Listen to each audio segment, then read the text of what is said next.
We interrupt this program to bring you a special report.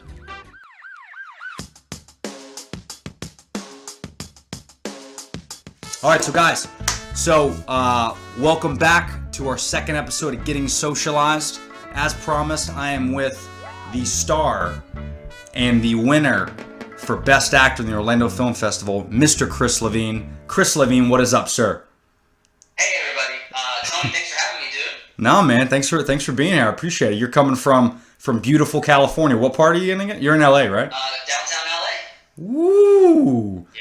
Now, did you want to be an actor and then move to LA, or were you in LA for a little bit and you're like, I'm going to be an actor? About 5 years ago, I was working as a marketing director, and I just wasn't happy. Like, let me Google how to be an actor. And so, good old Google told me a few things to do, and next thing you know, I'm in LA, and a year later, we set out to make Anabolic Life. So you literally Googled how to be an actor. I love it. That's awesome. That's the dream, man. That's the new American dream, I think. That's, if you want to do anything, that's the American. So, and I gave people a little bit of background about how we met, but so we go way back. I started working at LA Fitness in 2002, 2003, something like that, in sales. So then I came over at 18, young, cocky, ready to rock and roll, wanted to be in sales. And sales was great and everything, but it was all commission-based. It wasn't very interactive. And, Chris, when I first started hanging out with him, he was one of the guys that really influenced me to get my personal training certification. Just because I saw what he was doing. You probably don't know this. They sold me on the idea of you show up, you get paid to work out with people, and if they don't show up because they're lazy as shit, you still get paid. And I was like, sold. So I was like, all I got to do is pay a couple grand and get a certification? Okay, I like it. So that's what motivated me. And I think when you were training, you were a personal trainer for how long? I think a total of maybe 3 years. The first year was kind of when we first started meeting. It was before I was trained to bodybuild even, Yeah. So, yeah. And that was, so you did your first show after how long of being a personal trainer? Yeah, because I always worked out. I think as a dude in general, you and your boys try to hit the gym, or you see big dudes in high school that are just genetically bigger than you or whatever. And Right. Like, let's get muscular, even though I'm just a skinny dude. Probably always be a skinny dude, but Yeah, I was training for a year, and nobody wanted obviously training is intelligence. It's not about what you look like or what you do.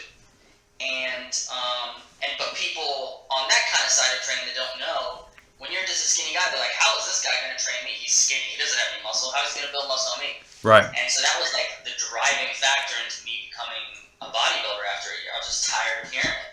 And again, just to reiterate that, I like what you said there, because I think that was huge, so people kind of understand that. It's not about what you look like when you're a trainer. It's about intelligence. That's huge. Yeah. So let's talk a little bit about Anabolic Life. Yeah. So you guys heard me talk about it. I just saw the film, by the way, dude. Epic flick. I was texting you as I was watching it and after I watched it. It was good, man. So tell us a little bit about how that came about and why'd you do it. Sure. So I'm repping the tank too. Oh shit, that's tight. Sorry. Yo, are you shipping me one of those? This is the only reason I'm doing this, by the way. Okay.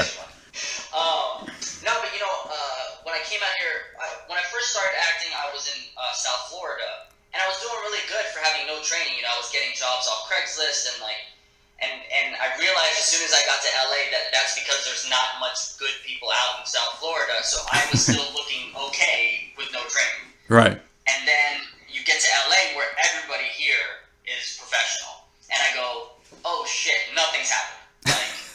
Like not one. I used to wake up every morning expecting a phone call, like it was like this movie thing. Right. No. Nothing. So a year and a half later, I go, I can't keep waiting for people. Otherwise I'm gonna get lost in the mix. You know how many good-looking white guys like me there are out here? There's not a lot, actually. Truth be told. None, so that's why I'm doing so well. and so I said, well, they always say write what you know, or in anything you do what you know, sell what you know, start a business with what you know. Totally. And I had known the gym for so long, from the bodybuilding days, from the training days with you, even for us when I was bodybuilding and we were training together. Yeah. And then I also knew of the dark side of bodybuilding, which is the steroids. And I was like, let me do a short film, take a loan out for $10,000, and just shoot a little short film about bodybuilding and steroid abuse, and kind of just show all aspects of my own acting. It was just like a personal reel, really. I started out, and I just started writing. And for 30 days, 4 hours a night, as soon as I got home from my day job, I'd write every day. And finally, after about a month, I showed it to my mom first. She read it. She was like, "Oh my God, I've never read anything like this. This is crazy." And then I showed it to my acting coach, Will Wallace.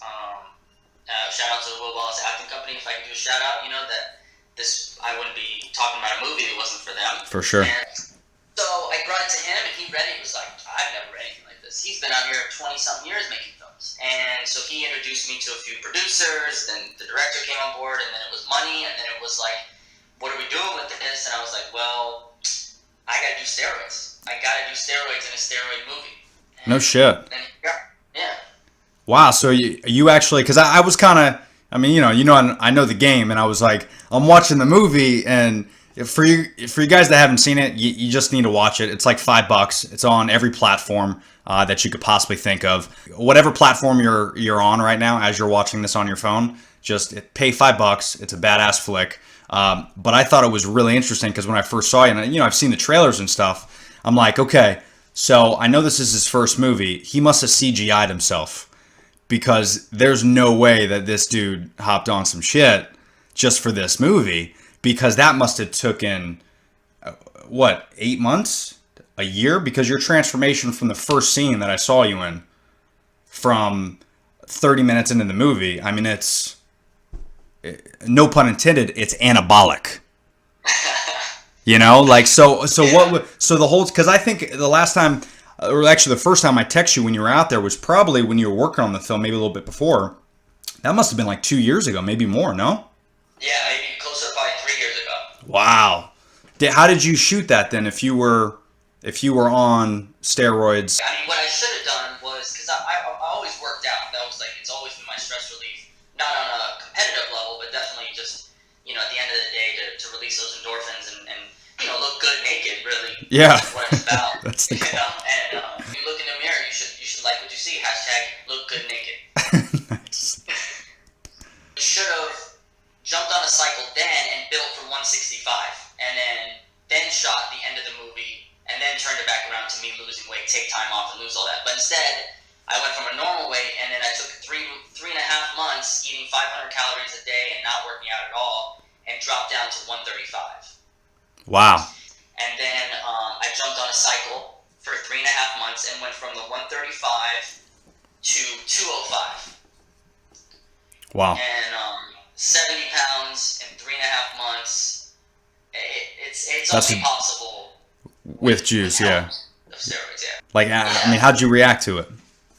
I was just watching a video before we did this, because I used Photo Booth on the Mac to kind of self-vlog a little bit before we started shooting when I was losing weight, and I said in the video, I haven't worked out for 3 months. I'm pretty exhausted from not eating, and I looked in the mirror today, and it was the first time that I understood what being average feels like.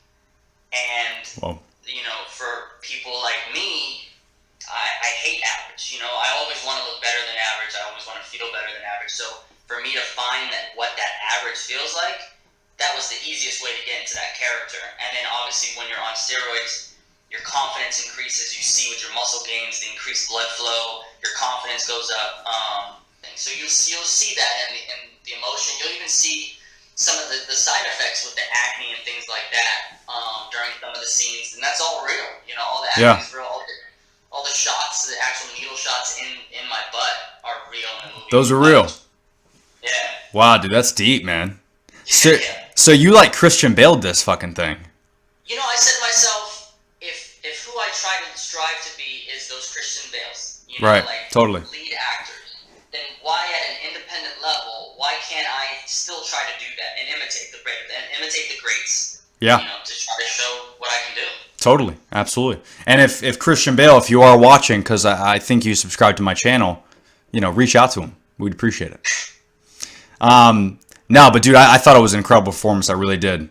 Yeah, it was radical to see, and I think it was even more exciting because I've kind of seen you go through so many changes, in the years that I've known you and the years we trained together, and it's kind of cool to see you go from the dude I used to work out with to like now you're in California, too good to visit Florida and hang out and have a beer. But, now you're making movies and they're on Amazon and Vudu and shit. Like, that's a big deal. Really, I mean, aside from that, man, I'd like to get into, I won't take too much of your time, obviously. Well, for you, you're on West Coast time, I'm on East Coast time. So for me, it's like midnight. So you're comfy. Yeah, I'm chilling right now. Yeah, you're good, bro. I'm tired as hell right now. No, just kidding. But so the one thing I got from going back to Anabolic Life, so what I got from the film, we talked about this a little bit earlier, was when people first see the trailer, and even a couple, I shot the link to a few of my friends, and I spread it all over social media, and I got some friends back that were like, "Yo, dude, this looks cool," but I mean, bodybuilding films. I mean, I'm not into like a documentary or anything, and I'm like, bro, yeah, it looks like a bodybuilding film, but pay the $5, watch it, and it's like, there's more layers involved, so it's kind of cool. Kind of talk about what your direction was for that, and why you wanted to do that, and like we talked about, I think it's a lot to do with self-image, but what was your idea when it came down to that movie, the message of it? Yeah, it was that, because the underlying factor of I think why a lot of people turn to steroids in general is because they're unhappy with themselves.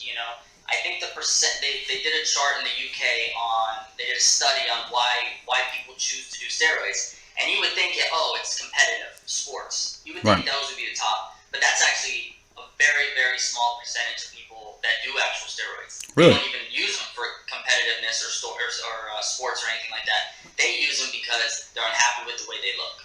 So for us, it was a no-brainer to kind of go, this guy's unhappy with the way he looks. Let's have some society thing change him to where he should work out and gain some muscle. And then as soon as that comes up where, you can't just build muscle. It takes time. It takes years and years and years of work and eating right. And there's so many things involved in having a great physique that, of course, he's going to try to find a quicker way to get there. And that's where you can literally Google, how to make steroids or how to make Phenoplex or how to get bigger quicker, like all these things. And I thought, well, that's got to be the range of the movie right there, is literally what someone could do in that same position. Yeah. And we look at it as when you abuse that. Wow. Yeah, because it is kind of wild what you can, because when we were in the health club industry, we knew people that were cooking Phenoplex and making their own steroids and pushing it at the gym, and that's just a part of the health club industry. I don't think that's ever going to change. What's scary now, though, like you said, you can Google how to make it.